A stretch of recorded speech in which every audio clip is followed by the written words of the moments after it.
Momo amefichua kuwa Feitoto amefungwa na Azam hadi mwaka 2027 katika mkataba wake, na Azam wamekataa dau la dola milioni 6 kutoka Libya ili kumng'oa mchezaji huyo Faisal Salum. Sasa mchambuzi maarufu wa michezo Momo amefichua taarifa za ndani kuhusu hali ya mkataba wa kiungo wa Azam FC. Hapa anamzungumzia Faisal Salum maarufu kama Feitoto, na kueleza kwa nini mchezaji huyo hawezi kuama kwenda klabu nyingine kwa urahisi ikiwemo Simba au Yanga. Sasa katika taarifa yake Momo amesema Feitoto ana mkataba na Azam FC hadi mwaka 2027. Alieleza kuwa ili mchezaji mwenye mkataba kuhamia klabu nyingine, kuna taratibu 4 kuu zinazopaswa kufuatwa. Kwanza, klabu inayotaka kumnunua inapaswa kulipa ada ya uhamisho. Momo alifichua kuwa Azam FC ilikataa dau la dola milioni 6. Hii ni takriban shilingi bilioni 15 kutoka klabu ya Libya. Azam wamekataa dola milioni 6 kutoka Libya, alisema Momo, na kuongeza kuwa barua ya ofa hiyo bado ipo kwenye kumbukumbu za klabu hadi leo. Pili, mkataba unaweza kuvunjwa kwa kulipa fidia. Momo amesema kwamba kiasi kinachohitajika kuvunja mkataba wa Feitoto ni karibu dola milioni 2.7, pesa ambazo hakuna klabu ya Tanzania inaweza kuzitoa kwa sasa. Jambo la tatu ni mchezaji mwenyewe anaweza kuamua kutaka kuondoka au kufanya mgomo. Hata hivyo, Momo amesisitiza kuwa Feitoto mwenyewe hapendi kuondoka Azam na anaonekana kuridhika na mazingira yake anayoishi katika klabu hiyo.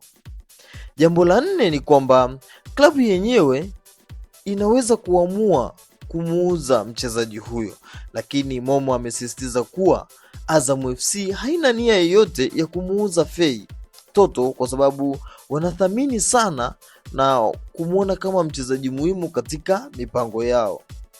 Hakuna klabu yoyote nchini Tanzania itakayoweza kutoa dola milioni na laki nyingi kuvunja mkataba wa Faisal. Hiki ni moja ya sehemu ambayo aliongea Momo.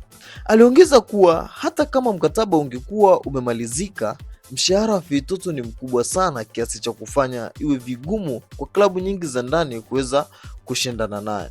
Taarifa za awali zinaonyesha kuwa Feitoto alisaini mkataba mpya mwaka mmoja na Azam mwaka 2025 ambao ulimfunga hadi mwaka 2027 baada ya kuwa karibu na mchezaji wa Azam FC, na baadaye akawa mchezaji huru baada ya kutoka Yanga. Mkataba huu ulijumuisha malipo makubwa ya usajili na ongezeko wa mshahara na manufaa mengi, na kumfanya kuwa miongoni mwa wachezaji wanaolipwa mshahara mkubwa zaidi katika ligi kuu ya Tanzania bara.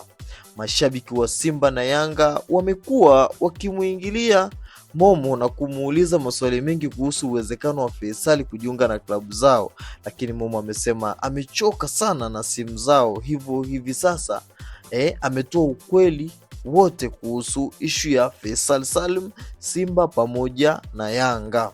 Hali hii inaonyesha nguvu za kifedha za Azam FC katika kuhifadhi nyayo zao. Pia ni changamoto zinazowakabili klabu nyingi za ndani katika ushindani wa wachezaji wenye thamani.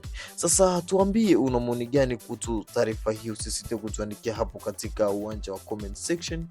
Pia usisahau kusubscribe na kuturn on notification ili uwe kwanza kupata taarifa zetu kila mara.